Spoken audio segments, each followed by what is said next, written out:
For those of you who don't know me, I'm Steffi Biersdorff. I am 29. I'll be 30 on Monday. Whoa, scary. Big 3-0. But I'm actually originally from Oregon. I moved out here to work on my master's, which I finished in 2018. So I have my bachelor's in horticulture. So I grow things. I love plants. I actually just bought a whole bunch of new cuttings 2 days ago. But I have my master's in food studies from Chatham. And so my focus is helping low-income families have access to food. So I teach cooking classes.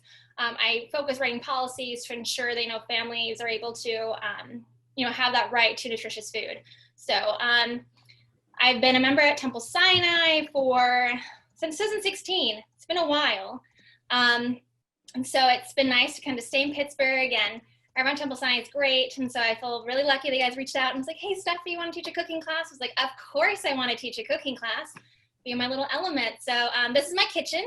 And today I'm going to be teaching how to make mamaliga. The reason why I picked this recipe is right now I am the membership and outreach coordinator for the Jewish Genealogy Society of Pittsburgh. So if you're interested in family history, reach out to me. I help people with their family trees. We have guest speakers every month. It's a great way to jump into family history. And sometimes family history can be very dry and very daunting and boring when you're gathering names, looking at census records and stuff. And I think sometimes people miss out the celebration of our female ancestors, so to speak. And what I mean by this is about the labor that our female ancestors put in to their homes, because that's where a woman was back in the day, was just in her home.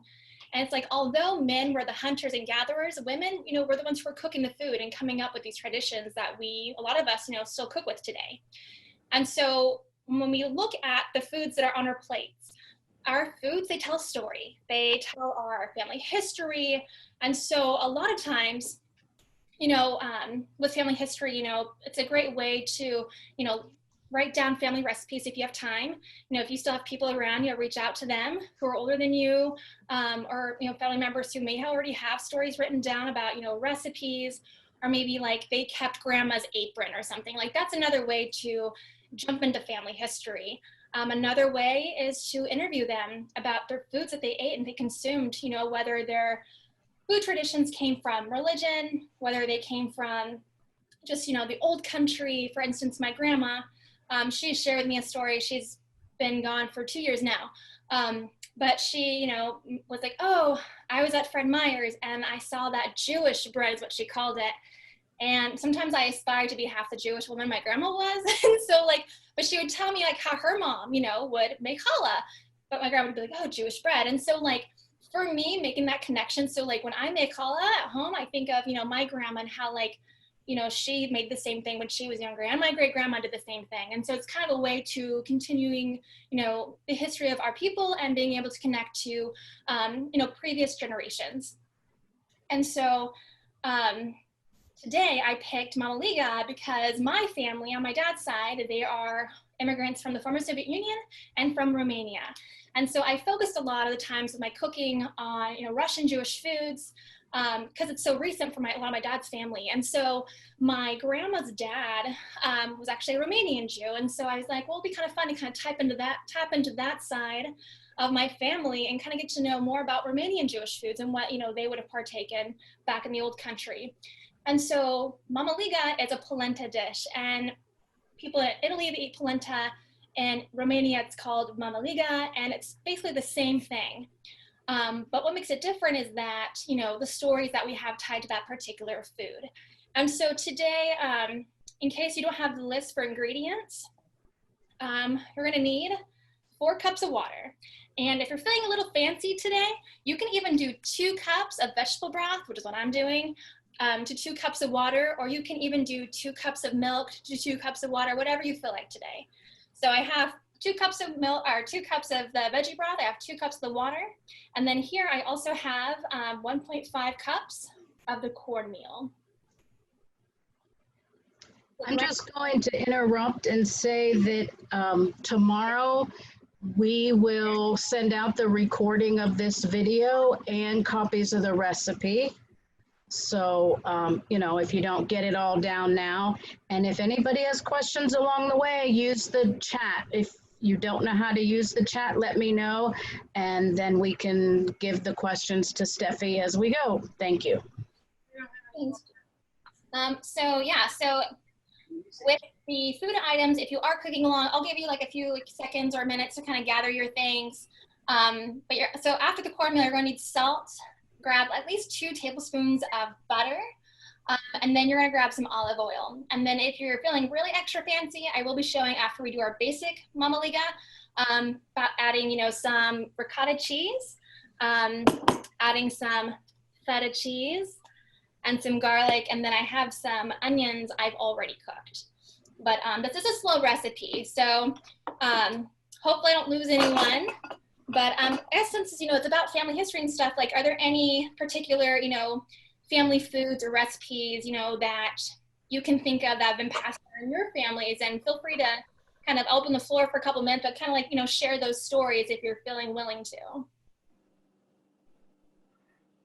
Yeah, I married into the Levine family in Pittsburgh a long time ago, and my husband's grandmother, Cecile Levine, made all these things at Passover.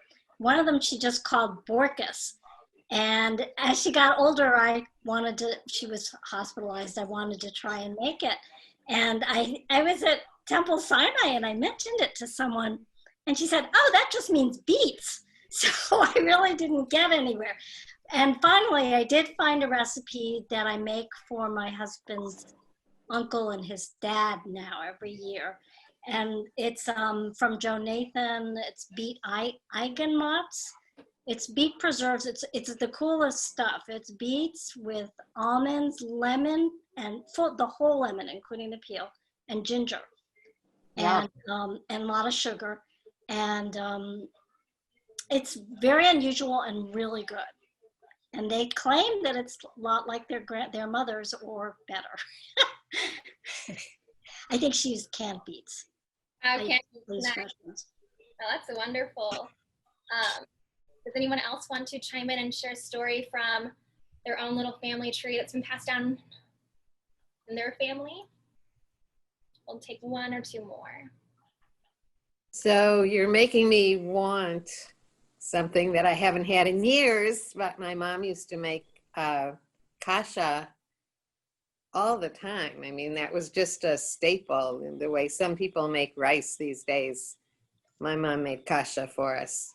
And it wasn't kasha varnishkas with pasta in it. My mother had an aversion to pasta. I did not taste spaghetti until I was in high school.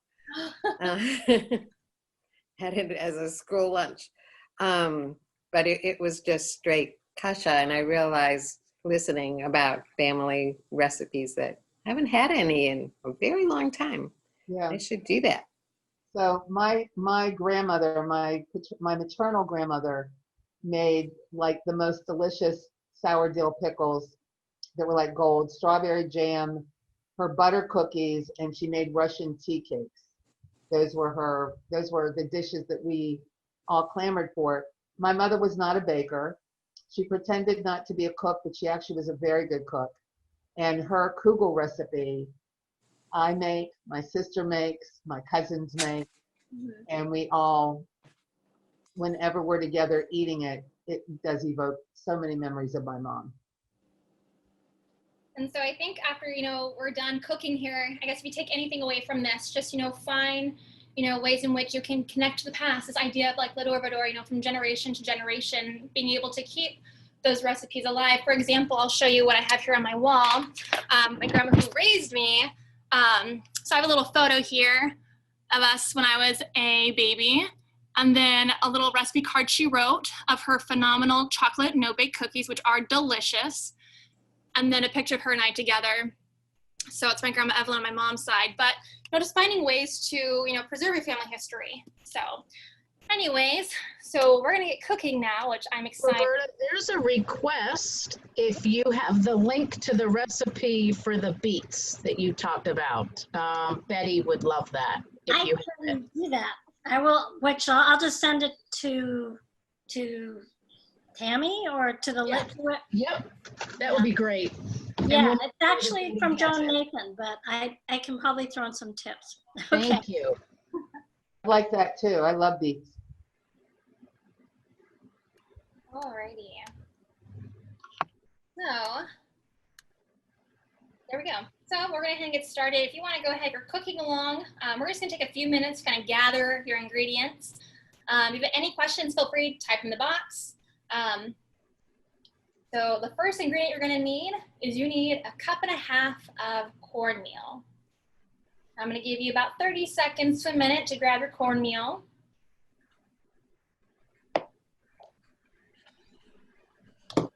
Go ahead and move this over to the stove where all the magic will be happening. There we go.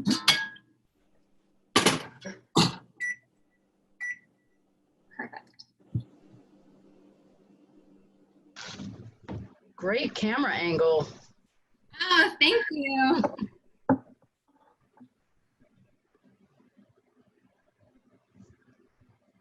And then the next thing for the ingredient list, you're going to need 4 cups of water. But I did mention earlier, for those of you who came on late, you can do, 2 cups of veggie broth to 2 cups of water, 2 cups of veggie broth and 2 cups of milk. This really is just, if you want your polenta to have more flavor. This is solely up to you. So I'll give you a minute to gather your 4 cups of liquid total.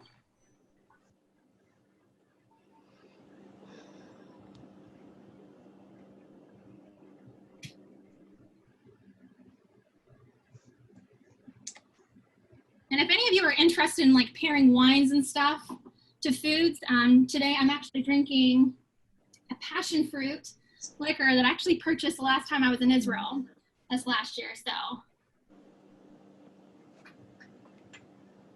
Yes, Constance? Yes.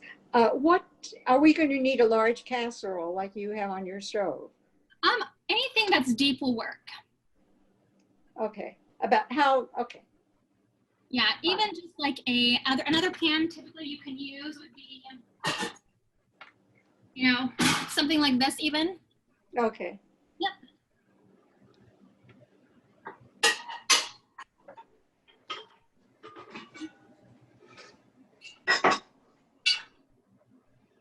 All right, so after you've gathered the liquid, your cornmeal, make sure you grab at least 2 tablespoons of butter.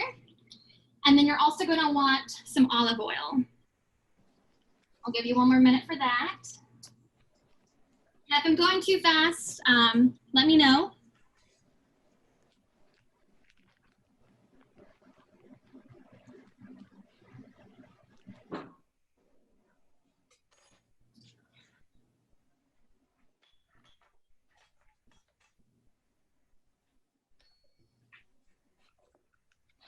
You ready?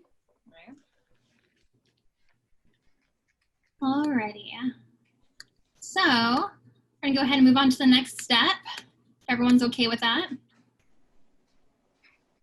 So what we're gonna do is do not turn on your stove yet. The key to making mamaliga is starting with cold water, cold veggie broth. If you start it off with too much heat, you're gonna ruin it. It will start clumping up and you won't have a true mamaliga or a polenta. So I'll go ahead and pour my liquids in first.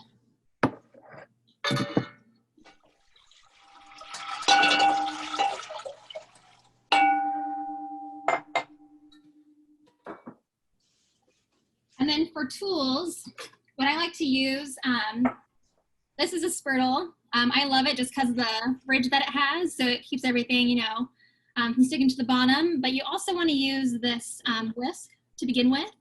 And then once it starts to get clumpy, use some type of wooden spoon afterwards to be able to stir it and fold it into itself a lot better. So I'll give everyone another minute to kind of gather your utensils. Right. We'll see.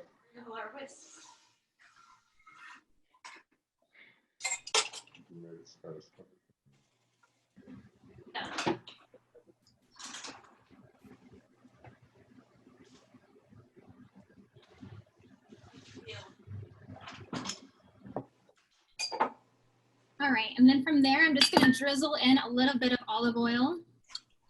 I'd say just probably about a tablespoon.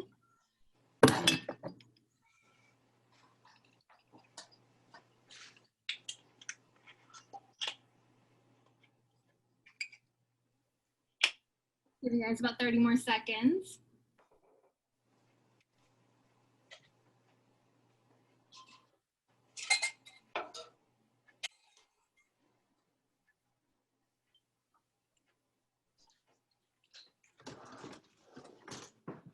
So I will go ahead and if you're cooking along, go ahead and turn on your stove, but put it on like a low simmer. So I would do like a 1 or a 2.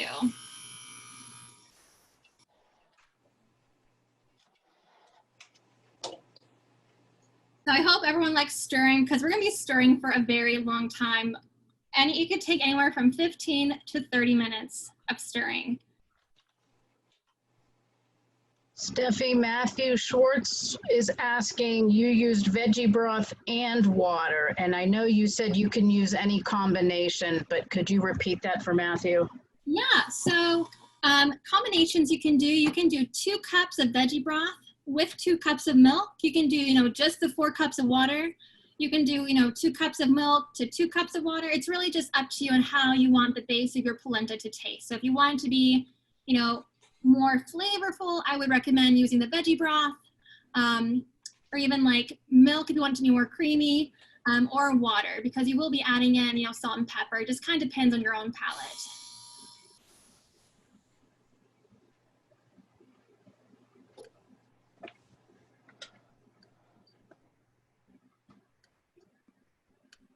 Alrighty, so to begin this, what we're gonna do, once you have it on a 1 or 2, you're gonna slowly pour your cornmeal in. And just to say it again, everyone's polenta is gonna vary on cooking time, so it can take anywhere from 15 to 30 minutes. So you're definitely needing an arm workout, but it's so worth it in the end. So I'm just gonna do a little bit, and then you're gonna stir it in. And starting off cold is going to guarantee you to have an actual product at the end and not burnt clumps. So that's the biggest problem people have. They'll end up turning their pot on way too hot too fast, and it ends up clumping. Once it's all stirred in, I'll add a little bit more of my cornmeal. How much cornmeal did you start with, Steffi? 1.5 cups. 1.5 cups, okay. And so, slow and steady wins the race is what I tell people. So, you don't want to rush this. So it's a really slow recipe.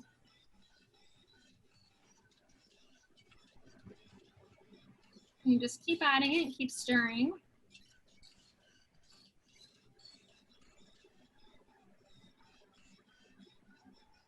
We'll give everyone about 5 minutes for this portion. I'll go ahead and I'll set my little cutesy chicken timer. Isn't it so darling? When this goes off, we'll go on to our next step.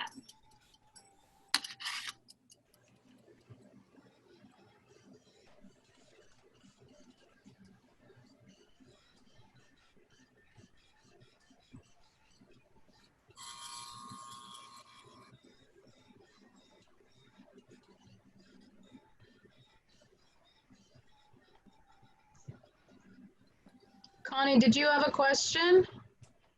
No. Oh. I had turned myself off. Am I off? Can you see me? Your hand is raised. I'll lower it. Oh. It might have been one that was unanswered.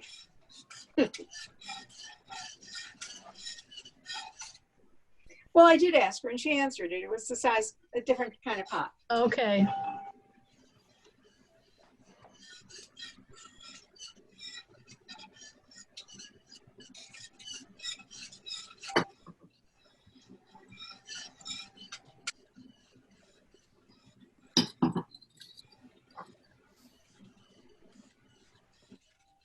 Does a glass of wine help while you're cooking? Yeah, it makes me feel better about myself.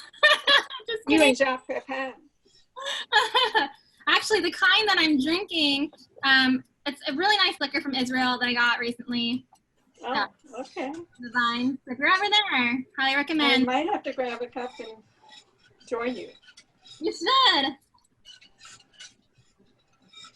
A wine drinking and cooking class with Steffi.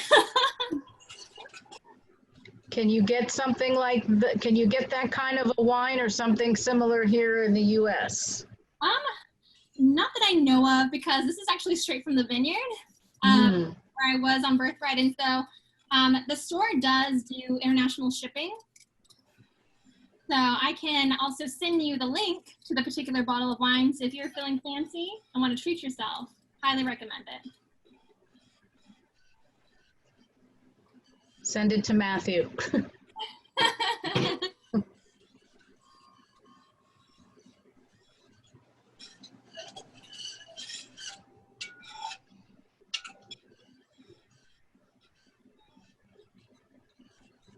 And if you already have all of your cornmeal in, feel free to turn up the heat. You need to continually stir. You don't want any clumps. So right now I have mine at a 3. So I'm just slowly warming it up, and eventually I'll bring it to a boil, and then I'll simmer it down. But slow and steady wins the race.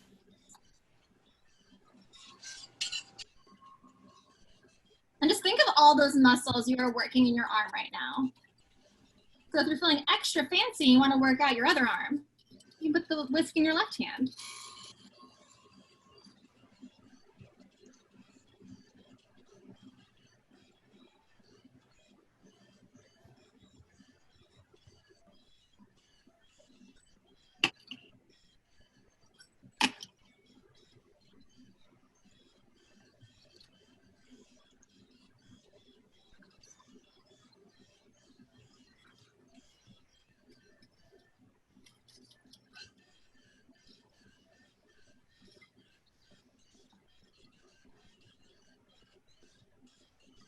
All right, I've moved my temperature up to number 5 on my stove.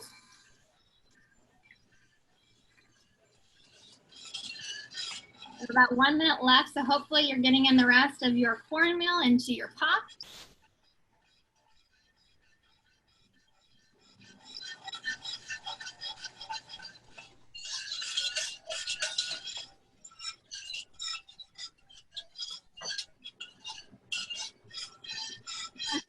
What type of polenta I'm using today. This is the one that I have right now. So from Red Mill. So it's a coarse. You can also use like the fine or the medium, but it'll take longer to cook. So I have this one, and then also the other brand that I have. You find this in like any Giant Eagle. So coarse one. I don't want to be seen. Whatever. I'm not dressed. What?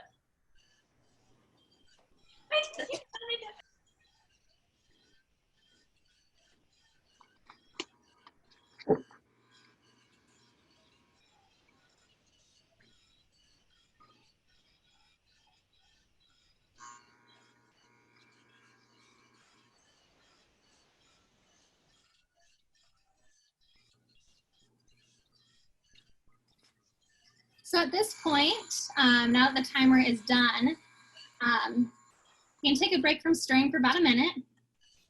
I'm going to go ahead and set my alarm for 20 minutes. I keep track of how long it's going to take us to cook this. And this is where I'll go ahead and add about a pinch of salt. And you can adjust it according to your liking. So I love salt, so I throw in an extra pinch. Probably not good for your blood pressure, but it tastes great. And then I'll add about a tablespoon of garlic. Well, I wish you'd tell us this in advance. So in the instructions, it says on the side, it's like toward the bottom of the email, it recommends like, oh, extra things you can add on. It was in there. But with the recipe I'll send out, I'll double check to make sure.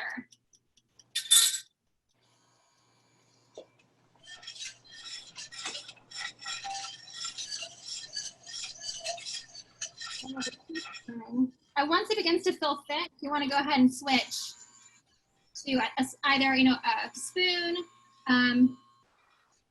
or any type of wooden object or just a regular spoon.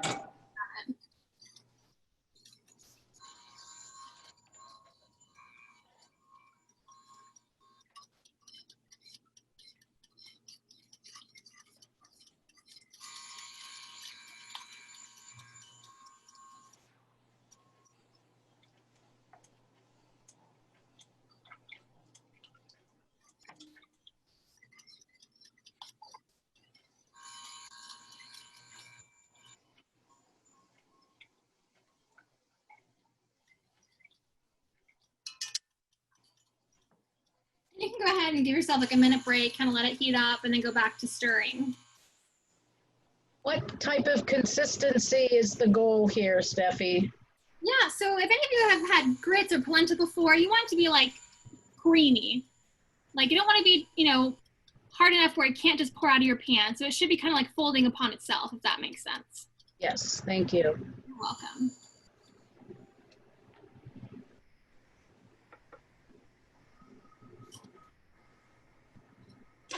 Connie?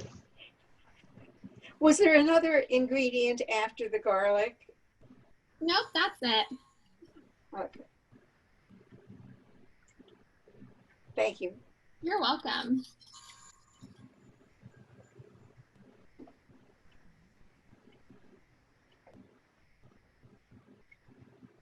All right, so I'm gonna go ahead and turn it from a 5 to a 6. I'm just slowly bringing it to a boil.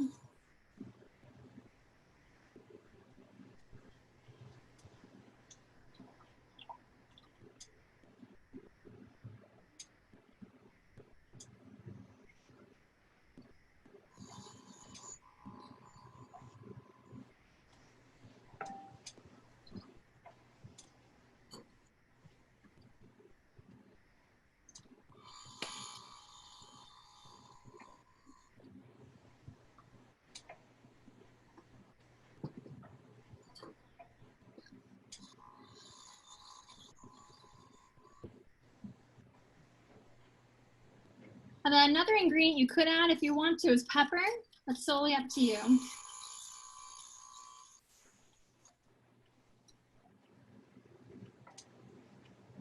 So if you look into my pot here, you can kind of see it's starting to solidify, and that's kind of like what we're going for.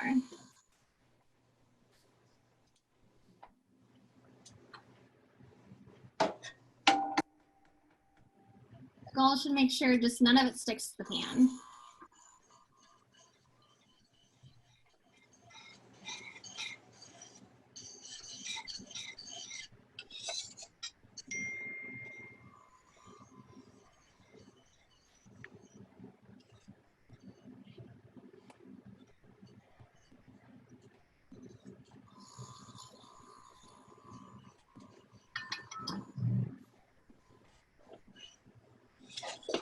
And you can also, you know, take a break and put dishes away that you've used in your dishwasher, you know, kind of clean it as you go. It always helps me when I'm cooking. It's less of a mess at the end.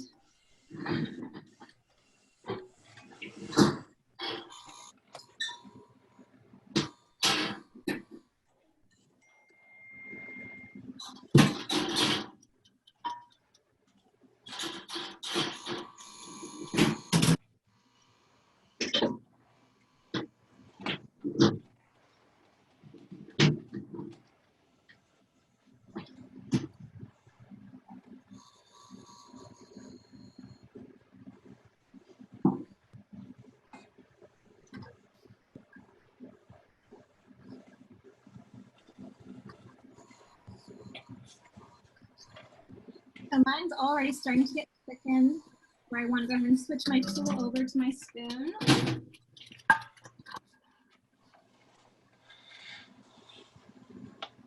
How's everyone doing who's cooking along? How's your polenta looking? Feel free to chime in, let me know. Any questions, concerns? Looks good. I think it might almost be done at this point just because I'm at a new stove, so I don't know this one very well. Yeah, and sometimes too, like it can vary as well. you know, the type of polenta you have. So sometimes there are certain polentas, you know, depending on the type you have, the variety, it can cook, you know, within 15 minutes even. So right now we've been cooking for a total of 10 minutes, if that gives you an idea. So right now, like this is a little bit too liquidy still. We kind of want to firm it up. Lori said that hers is looking great. So awesome, Lori.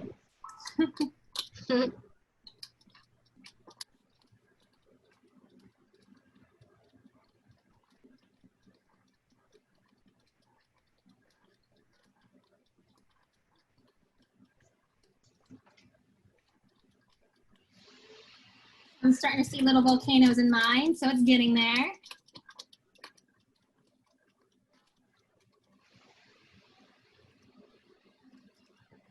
Yeah, if your arm's sore tomorrow, you know you did it right.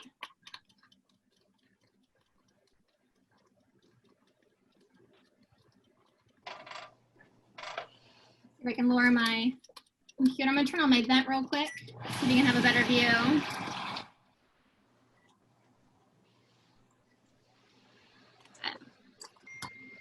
That's what mine's looking like right now. I don't think I can see that because there's so much steam, but it's getting there.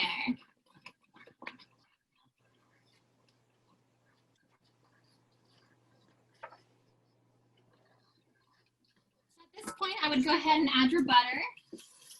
About 2 tablespoons.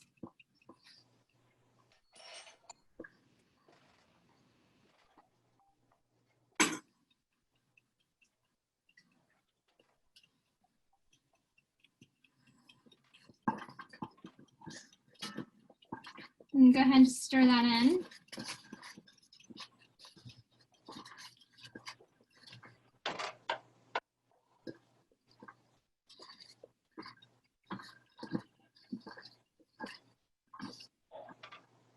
How many people are cooking along? I have Sarah, Constance. I have another question. Yeah. Mine is very, very thick. And I think I put in, wait a minute. I don't know if you can see it. Is that a problem? You want it thick. It's just, you don't want it so thick it clumps, if that makes sense. So, if No, it's not clumpy. yeah, you're good. If it's not clumpy, you're good.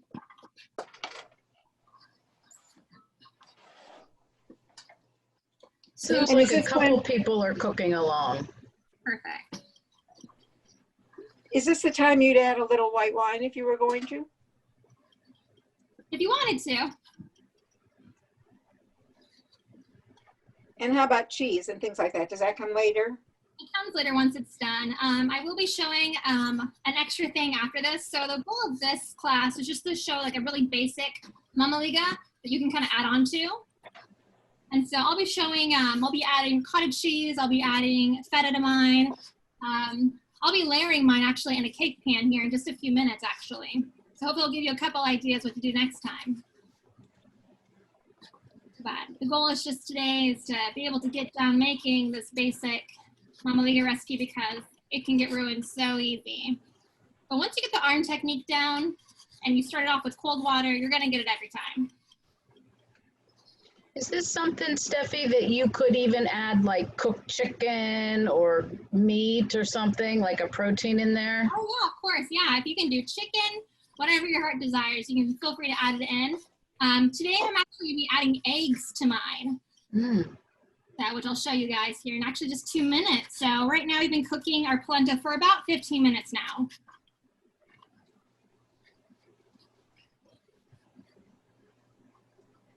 I don't know if you can see mine, but look at that consistency.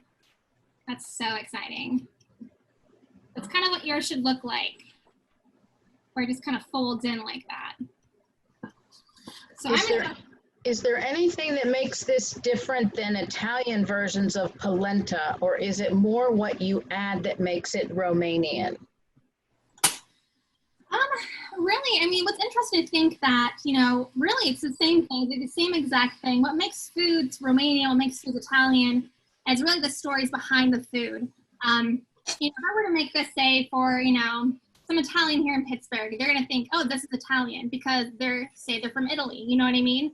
But if I were to make this, for Romanians, they're going to think, oh, this is Mamaliga because they're from Romania. So that's what, the story that they've tied to this particular food, their traditions, their heritage to. And actually, polenta came from Turkey originally. Cornmeal did. Another interesting fact. Yeah. Alrighty, so my polenta's done. I'm gonna give everyone just a couple more minutes. How's everyone's polenta looking? Done. Perfect.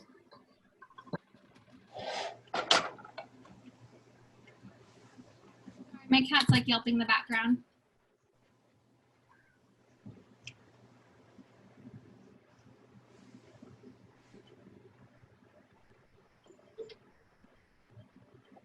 Now this is Fiona. Oh, She's a cute little kitty cat. cute. So she's won my attention real quick.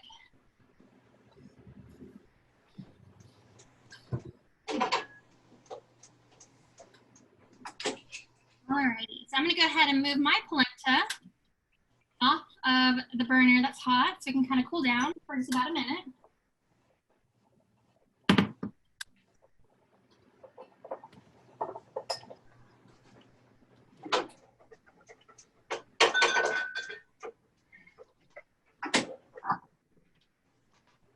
Alrighty. And I'm gonna go ahead and just give it a couple more stirs just to keep it, from sticking to the bottom. So see how clean that is? It's not sticking. That's what it should look like. But if it's sticking a little bit, that's okay.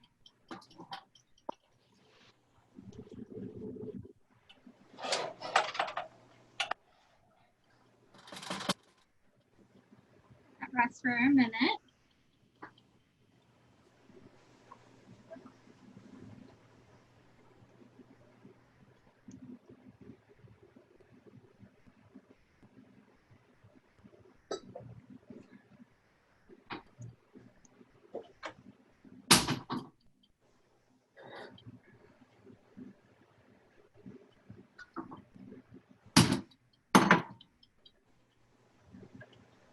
All right, how's everyone's polenta looking?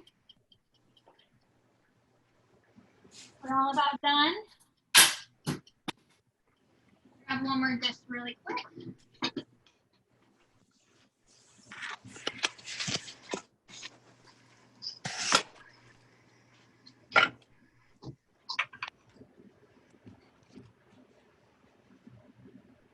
Alrighty. Is everyone okay if I go ahead and move to the next step?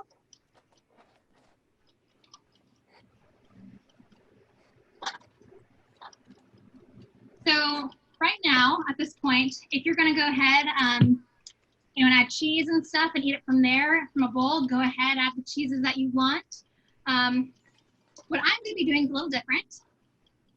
So what I'm gonna do is I'm gonna go ahead and take these two little cute little casserole dishes. And I'm gonna go ahead and take actually just use the same spoon. And I'm just gonna pour the polenta into here. I'm gonna layer it. And what I mean by layers, I'm gonna add some onions. I'm gonna add some ricotta cheese and some feta. So I'm gonna spray this first so it doesn't stick. We'll do it to each one. If you don't have the little dishes, can you use a big one? So I was gonna say, I'm doing little ones, so I was gonna say usually if you make more, you wanna double this, you can fit it into a cake pan. I recommend using one that clips. So that way you can see all the pretty layers that you're gonna be making with your polenta. Nice. The basic casserole dish works as well. So since these are already sprayed, what I'm gonna do, I'm gonna add a layer of polenta, one of these. I'd say probably about an inch. Looks so nice. So yummy and delicious. So here's how my polenta turned out. So I'm gonna do about an inch in each bowl.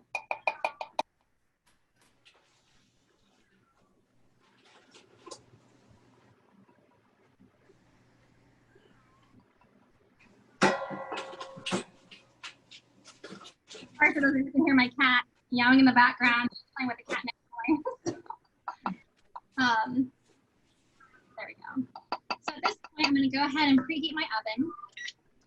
And I'm going to go ahead and do it for 350. I'm only going to bake this for 10 minutes. So at this point, once I already have my stuff in their dishes, I'm going to go back and I'm going to grab my ricotta cheese. And I'm going to put just a couple of spoonfuls in.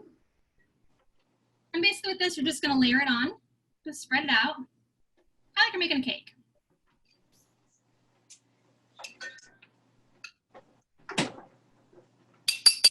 And you can put as much or as little as you like, depending on how much cheese you like in your dishes. There we go. A little bit more. I'll do the same for the other one.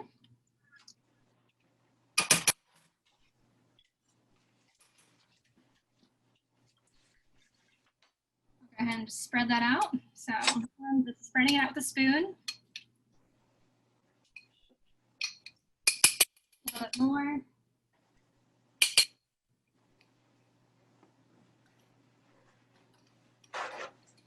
Then I'll go ahead and add ricotta cheese to the mix.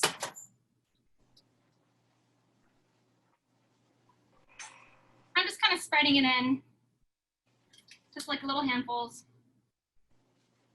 I'm probably about 1/4 of a cup. I'd say maybe even 1/8. It really just depends on whether you like feta or not.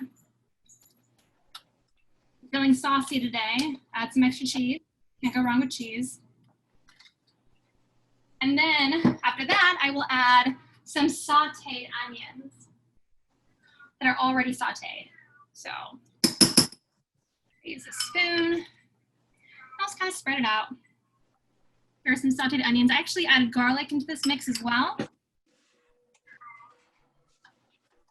this makes a really good dish by itself for dinner. If you're making big, batches, you can make a really good, main dish. You can pair it with, a soup, which is what I like to do, or this could even be a side dish. So it really just is up to you, like for a dip and stuff. And I'll go ahead and add the last layer of the polenta on top.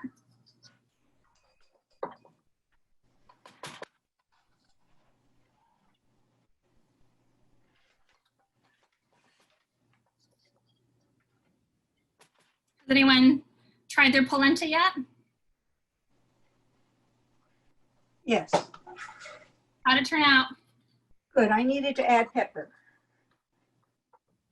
and more salt, Oh, more salt? but it's smooth. You did it right then, so. Ended up putting a bunch of queso fresco on it and some pickled onions, and it's very good. Nice.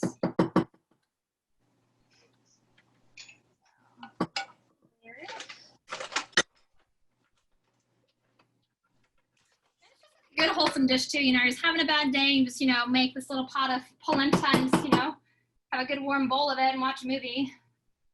That's always nice. So after that is done. Matthew wants to know, do you only ever do a top layer and bottom layer, or could you add multiple layers of polenta like a lasagna? Yeah, you can definitely make this like a lasagna. That's the cool part if you use the cake pan that I was talking about. So if you do that with this, you take it out and it actually, like if you bake your polenta, it actually sets. And with polenta, you actually can deep fry it. Like there's so many things you can do with it. So this next step, I'm gonna go ahead and actually just take the spoon. I'm gonna make a little divot in the middle.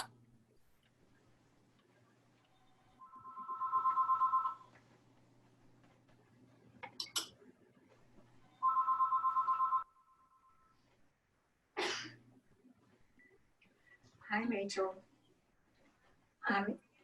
I'm in my cooking class of making polenta. All right. I can call you. I'm gonna crack an egg in the center.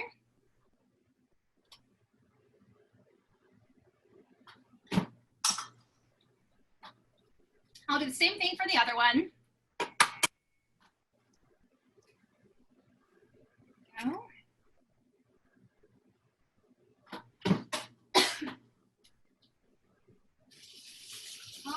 And then from there, I'm actually gonna add a little bit more feta cheese on top.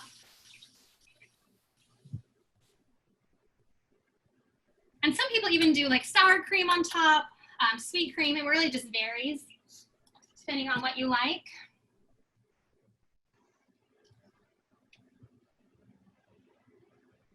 So I'm gonna tilt this down. It's kind of what they look like.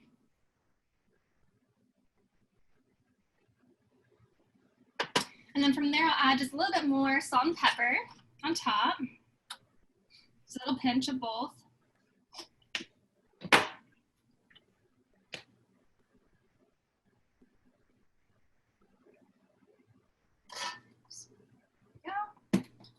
And then I'll get like a flat pan to put these on. That way, if anything were to go over, it's gonna be caught. And not get all over the oven, because no one likes to clean an oven mess. Let's be real.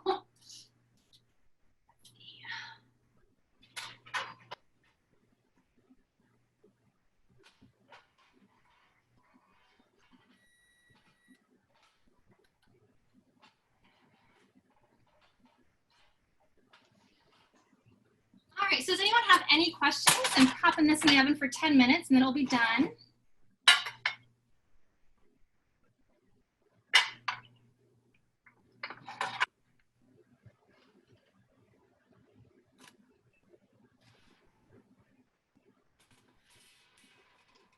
Go ahead and look at the question box. I haven't been keeping up with the chat. Yeah, so it's gonna be at 350.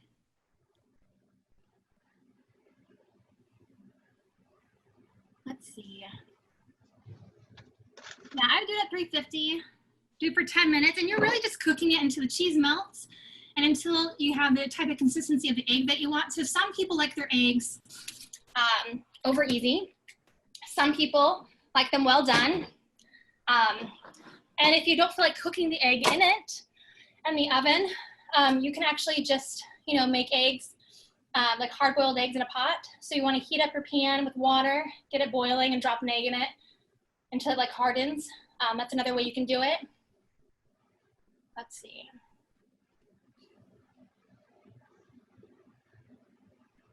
I'm going to set my timer for 10 minutes. That's probably about what I want with my egg to be done. Kind of like over easy. There's just something about an egg that you crack open. It just kind of gets all gooey and delicious and warm. But Yes, Connie. Okay, do you hear me now? yep, I can hear you now. Would this be the point at which I would stop if I was going to either freeze or refrigerate it to serve tomorrow? Yeah, you can go ahead and refrigerate. You can keep it in the refrigerator for about 3 days. Okay, thank you. You're welcome.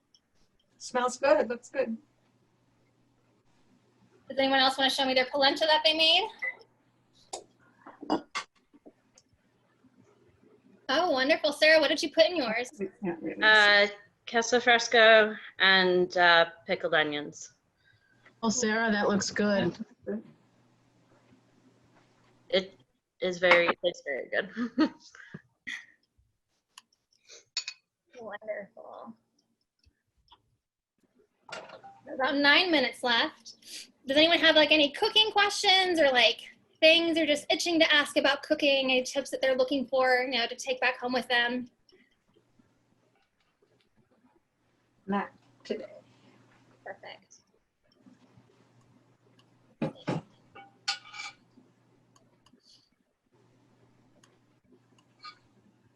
Well, I'm glad everyone was able to make it on the call. I'm just going through the list right now, see who's on right now.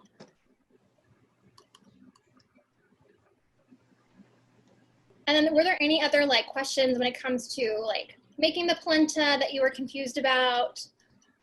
Or was it all pretty straightforward?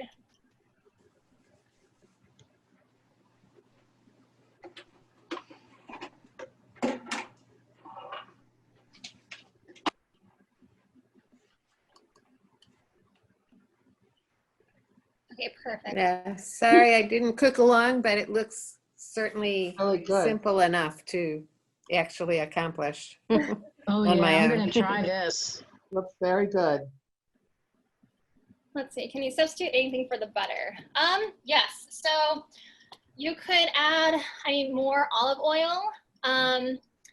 you're looking for something more healthy, there are, you know, vegan butters that actually work pretty well.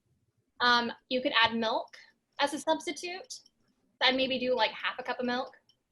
So really the butter is just for flavor. Hopefully that answers the question.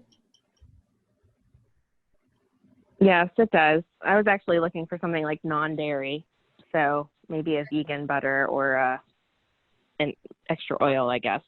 Yeah, or even soy milk would work. Make sure it's, you know, not flavored with vanilla. Yeah. I bet Chocolate. I like was making, actually the other day I was really a pasta dish, and anyways my other half left it on the stove too long and it was all mushy, and I was like, oh, don't worry, we can save this, no problem, right?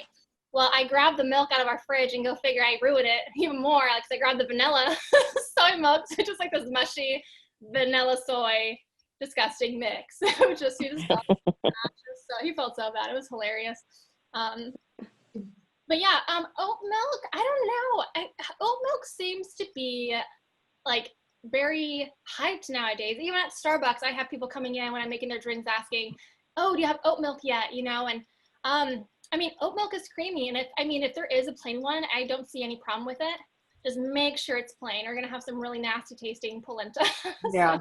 No, the reason I ask is when I help my cousin cook Thanksgiving dinner, and they keep kosher.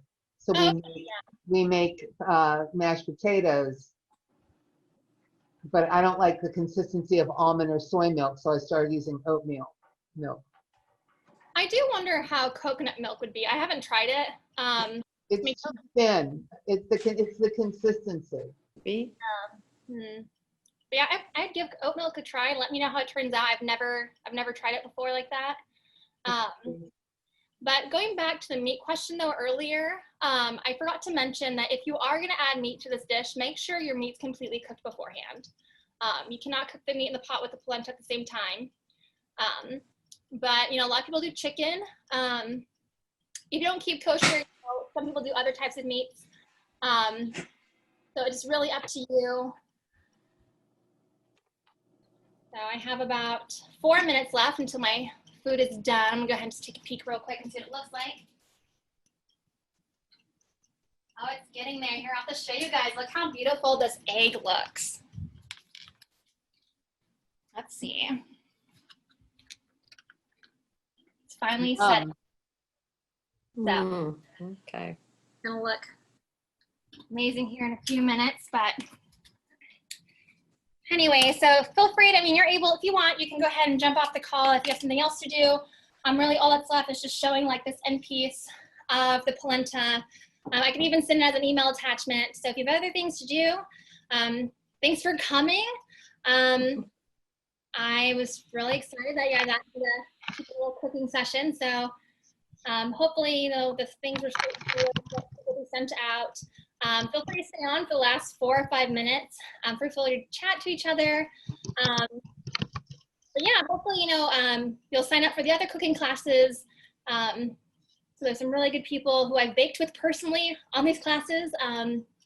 Yeah, before everybody jumps off, next week's, first of all, thank you, Steffi, so much. Next week's class is at a special time at 6 o'clock instead of 6:30.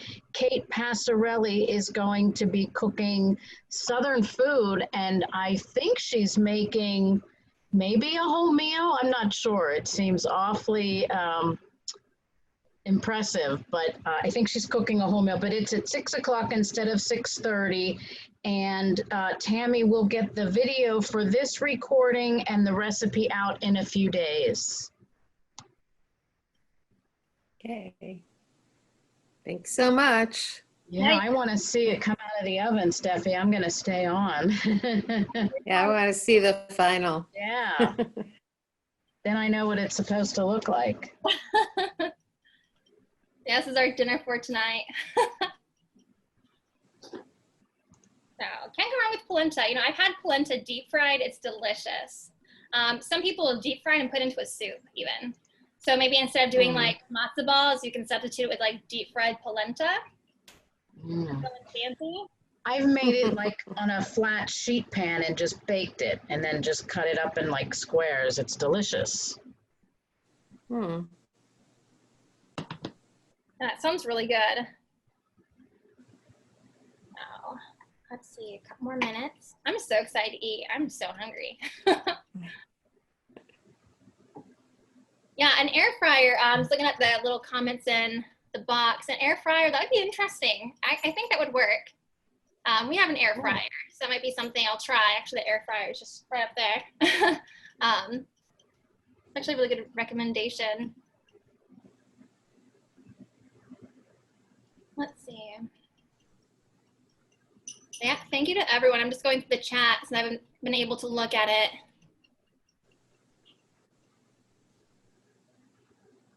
Thanks, Lynn, for the wine recommendations.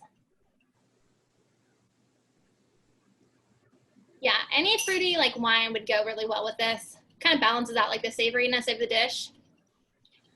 But I do highly recommend next time you make this, do a combination of veggie broth and milk, or just veggie broth. It's gonna add like that extra flavor to your polenta.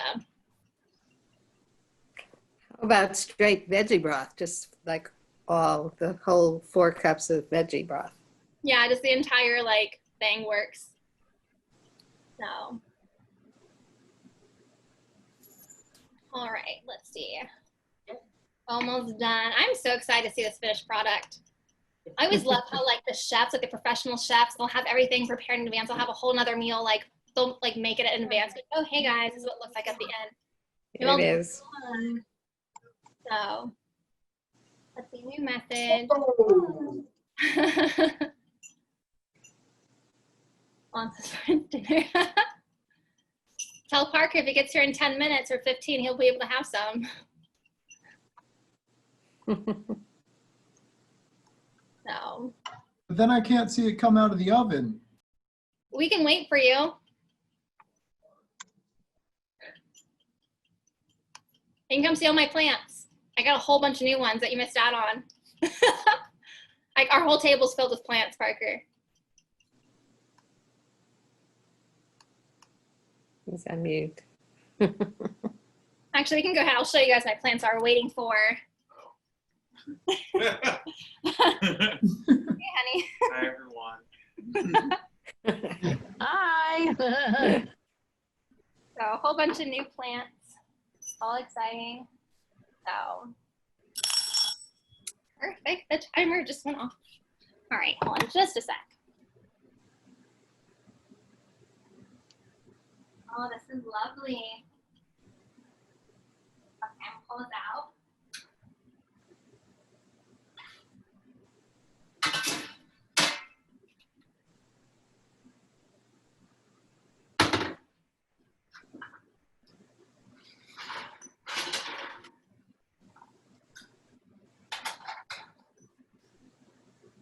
I'm probably gonna leave these in for about 10 more minutes just because I want mine a little bit more thicker, so you don't have to stay on, but look how it's setting. This was Nice. fun. Oh, it looks so good. So, anyways, but yeah, so I'm gonna go ahead and let you guys go. I'm gonna pop mine in for about 10 more minutes just so it's a little bit more thicker for my consistency, but anyways, thanks for jumping on this call and stay in touch, and we'll be sending out the recipe and stuff for sure. Thank you, Thanks, Steffi. and enjoy your dinner. Yeah, Thank have you a so nice dinner. much. You're Thank welcome. you. Looks great. Bye. Bye-bye. Bye.